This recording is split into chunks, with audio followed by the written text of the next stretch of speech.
کہ آخر کیا وجہ ہے کہ دو ہاتھی وہاں پر دوڑ رہے ہیں، یعنی کہ دو بڑے کنٹریز. جیسے کہ پہلے امریکہ اور رشیا کے بیچ رائیولری ہوتی تھی اور دو سپر پاورز ایک دوسرے کے ساتھ ریس میں رہتی. بھارت کو بھی ایک لحاظ سے سوٹ کرتا ہے کیونکہ مقبوضہ جموں اور کشمیر اگست 2019 کے بعد بھارت نے یہ کہنا شروع کر دیا ہے کہ زیادہ شدت کے ساتھ کہ جی شدومت کے ساتھ یہ کہنا شروع کر دیا کہ یہ تو انٹیگرل پارٹ ہے، کسی کا لوکس اسٹینڈ آئی نہیں ہے جہاں تک کشمیر کا تعلق ہے. اب وہ ریس جو ہے وہ نیکسٹ ٹو سپر پاورز جو بنیں گے، یعنی کہ چائنا اور انڈیا، ان دو کے بیچ یہ ریس ہو گئی ہے دنیا میں. روس یہ بھول جاتا ہے کہ وہ بھارت کو S-400 سسٹمز پرووائڈ کر رہا ہے جو میزائل ڈیفنس سسٹمز ہیں. تو بہرحال اس میں ملک ہر ملک اپنے اپنے مفاد کے حساب سے چلتا ہے کہ یہ دوڑ ہے ہاتھی سے ہاتھی کی دوڑ. دو ہاتھی بھاگ رہے ہیں افریقہ میں. افریقہ میں چائنا اور انڈیا کی پریزنس اور ان دونوں کنٹریز کے بیچ یہ ریس کہ افریقن کنٹریز میں کون زیادہ کنٹرول حاصل کرے گا، کون زیادہ ہولڈ رکھے گا. 4 ڈے وزٹ انڈیا کے external affairs minister doctor Subrahmanyam Jaishankar کا تنزانیہ میں زنزیبار میں ہو رہا ہے. دیکھیے اس میں ڈاکٹر جے شنکر نے یہ کہا کہ قرض کے بلبوتے پر نہیں، یعنی لونز کی وجہ سے نہیں، بلکہ ہم یہ چاہتے ہیں کہ پارٹنرشپ کی طرز پر جو ہے یہ کنٹریز کا ایک دوسرے کے ساتھ ہونا چاہیے. یعنی ہمارا تعلق افریقن کنٹریز کے ساتھ یا تنزانیہ کے ساتھ اگر وہ وہاں پر پہنچے ہیں تو یہ پارٹنرشپ ہونی چاہیے. یہ نہیں ہونا چاہیے کہ ہم اپنے آپ کو قرضہ دے دیا اور آپ کی غربت کم ہو رہی ہے یا آپ اس کو استعمال کر رہے ہیں. امریکہ کے بعد چائنا کا وہاں پر کنٹرول حاصل کرنا کس کے لیے ایک بڑا خطرہ تھا؟ انڈیا کے لیے.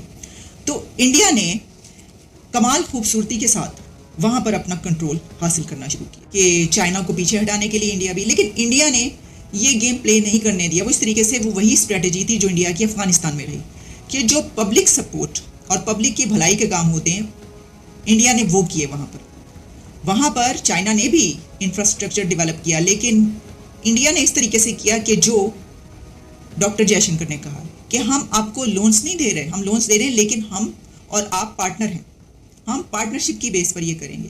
وہ چیز افریقن کنٹریز اور چائنا کے بیچ نہیں تھی. آپ کو پتہ ہے چائنا تو قرضے دیتا ہے، اور یہ بھی ایک زبان زدہ عام بات ہے کہ چائنا جہاں پر قرض دیتا ہے پھر وہاں سے جو ہے وہ قرض واپس کرنا جو ہے وہ اس قوم کے لیے، اس ملک کے لیے جو ہے تقریباً ناممکن ہوتا ہے، اور اس طریقے سے چائنا کی اجارہ داری قائم ہو جاتی ہے. جبکہ جو انڈیا کا وے آف انویسٹمنٹ یا کنٹریز کے ساتھ ڈیل کرنے کا طریقہ اس سے انٹائرلی ڈفرینٹ ہے. وہ ایسا نہیں کرتا، اور وہ کہتا بھی اور بتا بھی دیتا ہے کہ بھائی یہ، اور پھر جو اس کی ڈیلنگ ہوتی ہے اس میں نظر بھی آ جاتا ہے. تو کنٹریز پھر زیادہ پسند کرتے ہیں، اور ایسا ہی ہوا کہ افریقن کنٹریز کا جھکاؤ یا ٹلٹ بھی اس کے بعد انڈیا کی طرف ہونا شروع ہو گیا یا ہوتا چلا گیا. جب کوئی ایک کنٹری پہلے سے کسی جگہ پر موجود ہو، اس کی جگہ لے لینا یا ویسی ہی جگہ حاصل کر لینا یا وہاں پر اپنی جگہ بنا لینا ایک مشکل کام ہوتا ہے. لیکن یہ جو آپ کی پالیسیز اینڈ اسٹریٹجیز ہیں وہی آپ کو آگے لے کر بڑھتی ہیں. ان کا ایک جو کام ہے وہ اسی کو لے کر آگے بڑھے ہیں جس پہ کوئی کنٹری انکار نہیں کر سکتا.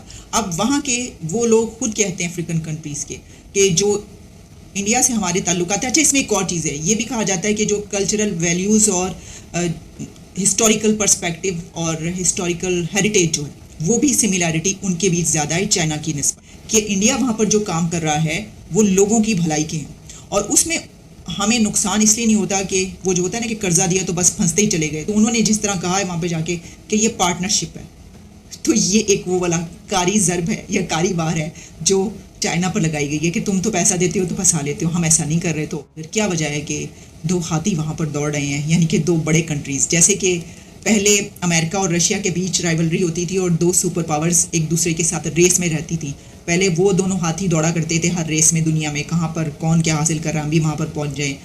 لیکن اب وہ ریس جو ہے وہ نیکسٹ ٹو سپر پاورز جو بنیں گے، یعنی کہ چائنا اور انڈیا، ان دو کے بیچ یہ ریس ہو گئی ہے دنیا میں، یہ دوڑ ہے. بھارت کے لیے کچھ قدرے مشکل ہو جائے گا کہ ایک طرف تو وہ SCO کا ممبر رہے اور دوسری طرف وہ امریکہ کے ساتھ جو اسٹریٹجک پارٹنرشپ ہے اس کو آگے لے کر چلے. کہیں نہ کہیں بھارت کو فیصلہ کرنا پڑے گا. یہ مشکل فیصلے ہیں لیکن ایک وقت آئے گا کہ بھارت کو یہ فیصلہ کرنا پڑے گا، کیونکہ اب لگتا یہی ہے کہ چین اور رشیا بھی، اور خاص طور پہ چین، بھارت میں جو SCO میں اس کی پریزنس ہے اس سے شاید اب اتنا زیادہ وہ کمفرٹیبل فیل نہ کرے. ایونچولی بھارت کو بھی ایک لحاظ سے سوٹ کرتا ہے کیونکہ مقبوضہ جموں اور کشمیر میں فار ایگزامپل جو حریت لیڈرشپ ہے بھارت ان کو سیپریٹسٹ کہتا ہے.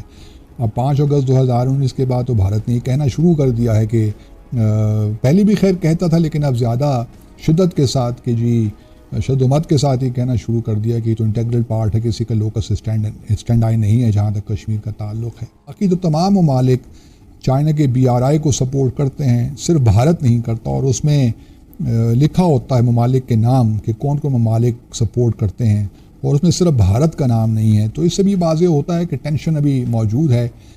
اس لیے پرائم منسٹر مودی نے اپنی تقریر میں نہ BRI کا ذکر کیا، نہ CPEC کا ذکر کیا، کیونکہ ان کا خیال ہے کہ یہ سارے منصوبے جو ہیں بھارت کی سو کال ٹیریٹوریل انٹیگریٹی اور ساورنٹی کے خلاف ہیں، کیونکہ یہ جو ڈسپیوٹڈ علاقے ہیں، گلگت بلتستان ہو یا آزاد جموں کشمیر ہو، اس کے تھرو جاتے ہیں۔ کہا گیا ہے کہ ریپرزینٹیو سسٹم ہو، جو نیا ورلڈ آرڈر بنے وہ ریپرزینٹیو ہو، لیکن اس میں بھارت کو البتہ کوشش بھارت نے بہت کی ہے کہ اس میں اپنے لیے سپورٹ لے سکے UN سیکورٹی کونسل کی، جو اس کی پرماننٹ ایک ممبرشپ کی بڈ ہے، لیکن اس کا یہاں پہ کہیں ذکر نہیں ہے نیو دہلی ڈکلیریشن کا۔ امریکہ اور جو بھارت کی جو اسٹریٹجک پارٹنرشپ ہے وہ لامحالہ شنگھائی کوآپریشن آرگنائزیشن پہ اس کے منفی اثرات تو مرتب ہو رہے ہیں، لیکن روس یہ بھول جاتا ہے کہ وہ بھارت کو S-400 سسٹمز پرووائڈ کر رہا ہے جو میزائل ڈیفنس سسٹمز ہیں۔ تو بہرحال اس میں ہر ملک اپنے اپنے مفاد کے حساب سے چلتا ہے۔